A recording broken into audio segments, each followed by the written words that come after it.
Kicking it off with some legal talk.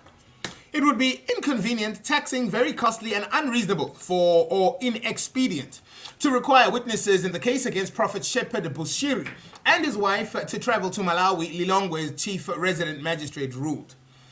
Now, the chief resident magistrate in Malawi's capital, Lilongwe, has ruled that South African witnesses in the extradition hearing of Malawi of evangelical preacher and self-styled prophet Shepherd Bushiri and his wife Mary may give evidence in a South African court. The many witnesses in South Africa would not have to travel to Malawi to be physically present in the court when they testify. Chief Resident Magistrate Madilitso Chimwaza said on Monday. She said she had applied to the Malawi High Court to issue an order for witnesses against Shepherd Bushiri, head of the Enlightened Christian Gathering Church, and his wife to testify in a South African court. This was the latest move in a legal ping-pong match that has been going on since June 2021 between the Bushiris and South African and Malawian prosecutors over the issue of whether they testify or whether the witnesses may testify in a South African court. The Bushiris jumped bail in South Africa in November 2020 and fled to their home country of Malawi after being indicted for a string of financial offences in South Africa, including theft, fraud, and money laundering, as well as jumping bail and leaving South Africa illegally. My mistake. Now, Shepherd Bushiri, in addition, faced several charges of rape, including of young girls as young as 16 years old. South African and Malawian prosecutors asked the Malawian courts last year to allow the many witnesses against the Bushiris in South Africa to testify remotely, either by video conference or by going and giving evidence in the South African court.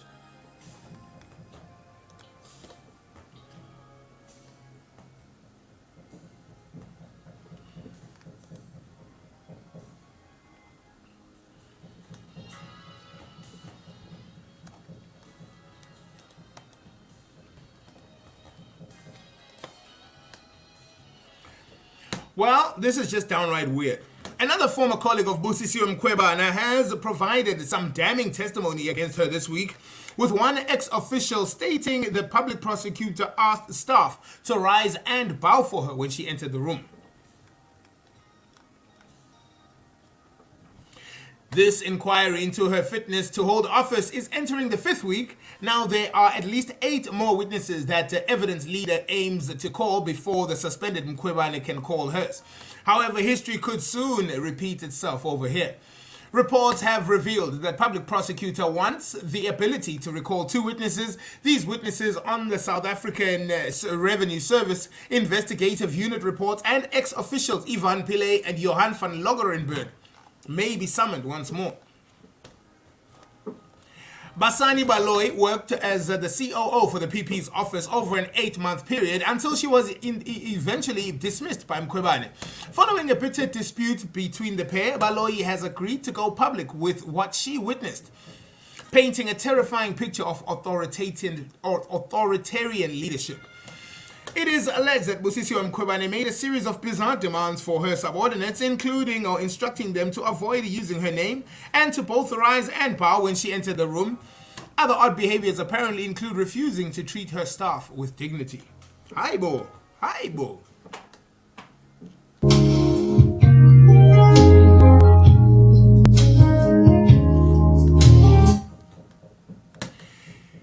The ANC in KZN hits back at animal rights activists over the king's lion hunt.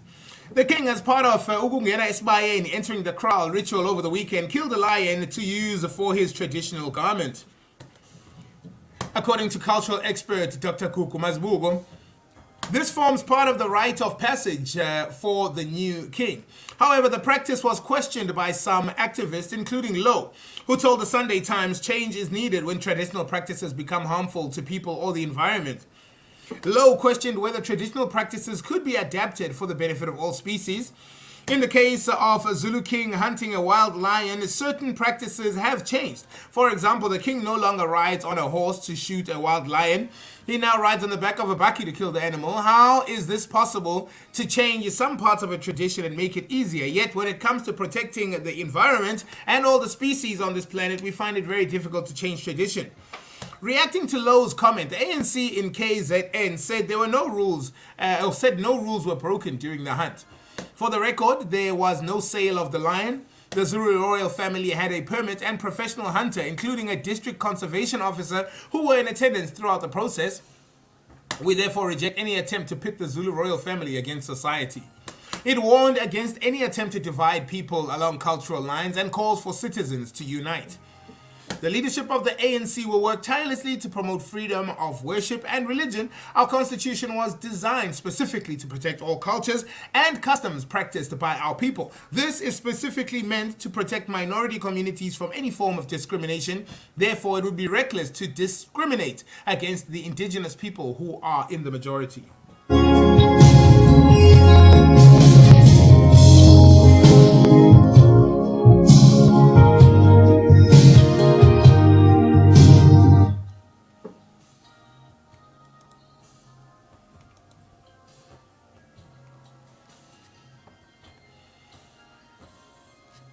So you'll be asking yourself, what is Wednesday's National Trade Union and Shutdown all about? Well, the trade union federations, COSATU and SAFTU, have called on all non-essential workers to strike on the day of Wednesday, tomorrow. Protest action is planned for most of the provinces, with thousands expected to join the marches, calling for the government intervention in the cost of living crisis. We break it down over here. Is Wednesday's national shutdown different from Wednesday's National Day of Action or Wednesday's national strike? Nope. You may have seen a number of different labels attached to the mass action planned for Wednesday, 24th of August, but they all refer to the same thing: a day of workers' strikes and protest marches across South Africa. So what exactly is going to happen on Wednesday? The two largest South African trade union federations, COSATU and SAFTU, are calling all non-essential workers to stay away from work on Wednesday. And they do mean all non-essential workers. SAFTU General Secretary Zwelinzima Vavi stressed in a media briefing on Monday that the call to join was going out to ordinary workers, professional workers, black and white and middle class.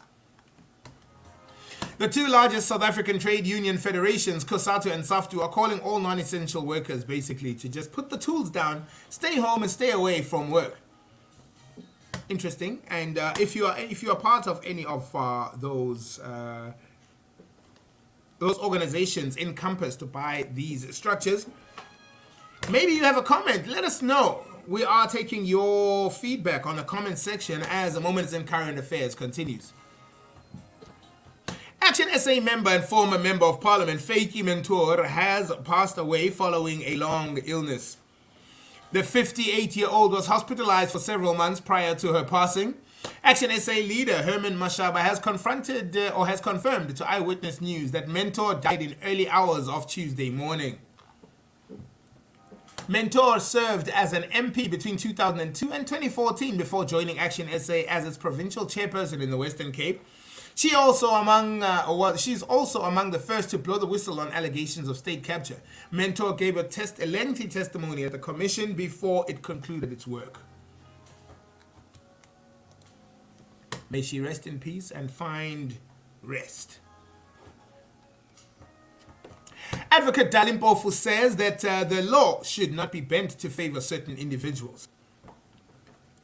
Mpofu is part of former President Jacob Zuma's defense team. He says the riots in parts of the country last July were fanned by people who felt some rules had been bent and the law had failed them.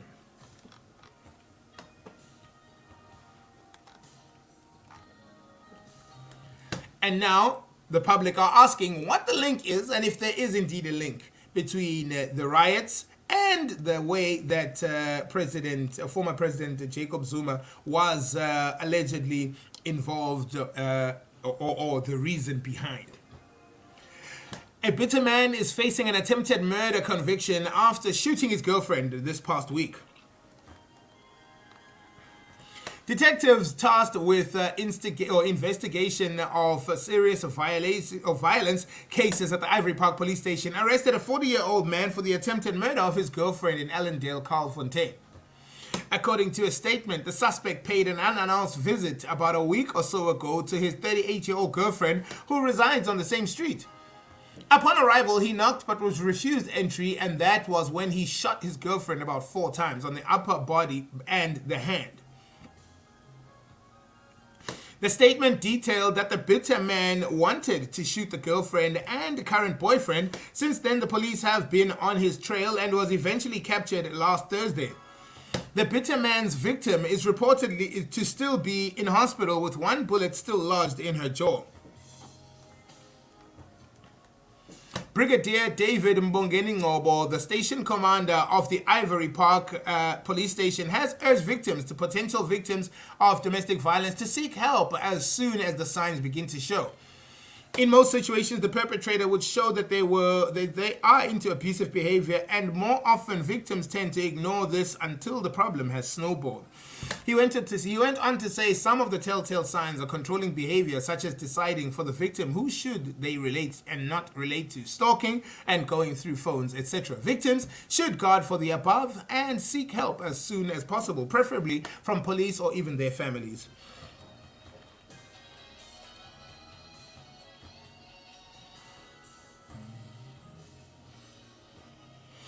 The Police Essential Infrastructure Task Team intercepted a truck on its way to a recycler on the N3 near Alexandra after a tip-off. Tons of copper cables and bars were recovered and 2 suspects were arrested. City Power positively identified most of the cable as belonging to City Power. The arrest represents another milestone in the fight against the theft of our cable and other essential infrastructure, City Power spokesperson Isaac Mangena said. Between Friday and Sunday night, City Power recorded at least 15 incidents of cable theft in Johannesburg.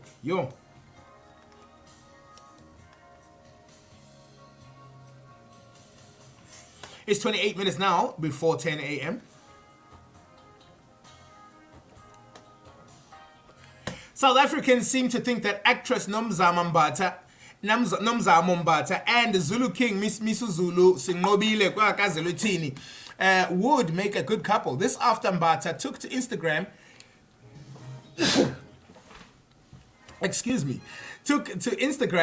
to congratulate the new king for ascending to the throne on Saturday, while sharing pictures of them together on the set of Shaka Ilembe. The series is about the infamous Zulu king, Skiti Kasenzangakona, known as King Shaka. King Misuzulu represents or visited the cast and crew to give blessings. Recently, they said you can read more about Shaka Ilembe and find out exactly what that is all about. Various Mzansi public figures flooded Nomzamo's comment section on the Instagram post, saying she and the king look cute together and she would make a good queen. Businesswoman Basetsana commented queen, while Nunu Nchingila said bazileta nini inkomo, loosely translated, when are they paying lobola? Aw Mzansi, my Mzansi.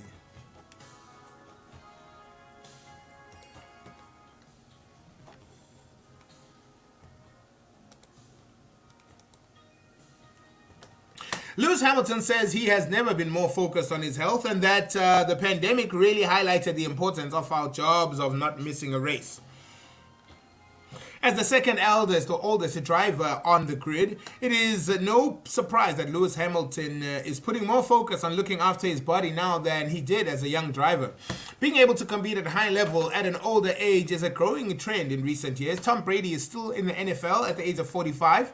James Anderson features on England's Test cricket side at 40 years old.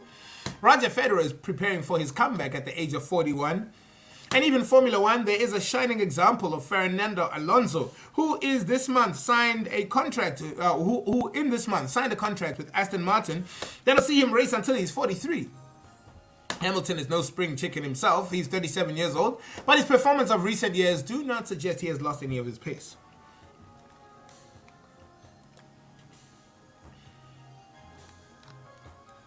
Finally, and further afield in this beautiful but sometimes troubled continent of Africa, Kenya's defeated presidential candidate Raila Odinga filed an online petition to the country's top court on Monday, challenging the result of the August 9th election that handed victory to his rival William Ruto. Odinga, a veteran opposition leader who ran with the backing of the ruling party, has rejected the outcome of the poll, branding it travesty. He narrowly lost to Ruto by around 230,000 votes. It has already been sent to them and they will see it soon, Daniel Manzo, a member of the 77-year-old politician legal team, said of the petition. Paul Mwangi, who is also representing Odinga, told the AFP that a physical copy of the petition would be filed before the Supreme Court at 2 p.m. Although polling day passed off peacefully, the announcement of the week's results, or the election results this week, sparked anger and angry protests in some of Odinga's strongholds, where there are fears that the drawn-out dispute may lead to violence in a country with a historic post-poll unrest. Since 2002, every presidential election in Kenya has triggered a dispute. With this, the year's outcome is also causing a rift with the Independent Electoral and Boundaries Commission, which oversaw the poll. Odinga, who was making his fifth bid for the top job, also approached the Supreme Court in August 2017 when President Uhuru Kenyatta was declared the winner of the presidential race.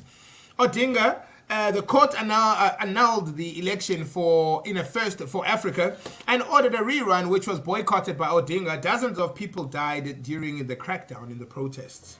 We are extraterrestrial. We are KNI.